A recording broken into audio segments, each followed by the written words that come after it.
कौन पूरा से आ रहा है, कोई कहां से आ रहा है, कोई कहां से आ रहा है। नौजवानों ने इस बात को रद्द कर दिया है कि आप हमारा वोट कहीं भी फेंके, हम जाके अपने कैंडिडेट को डालकर आएंगे। और दूसरा, ये बल्ला छीनना क्यों इतना जरूरी था, ये मुझे आज समझ आई है। इतना वोटर निकला है, इतना वोटर निकला है कि अगर बल्ला होता ना तो बल्ले के ऊपर वो रिकॉर्ड वोट पड़ता कि पाकिस्तान के अगले पीछे सारे रिकॉर्ड टूट जाते, इसलिए मुख्तलिफ सिंबल दे दिए गए हैं।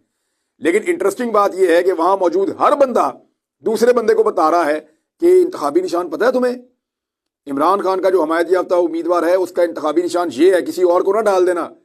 ये सफेद वाले पेपर के ऊपर ये इंतखाबी निशान है और सबज वाले पेपर के ऊपर ये इंतखाबी निशान है। वो सारे एक दूसरे को बता रहे हैं और एक दूसरे से कंफर्म कर रहे हैं। तो ये है जनाब सूरत हाल। अब तक की वोटर्स ने मायूस होने से इनकार कर दिया।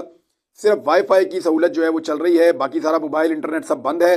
मेरी ये गुजारिश है पाकिस्तानियों से, और गुजारिश मेरी ये है कि आप अपने अपने जो आपके घरों के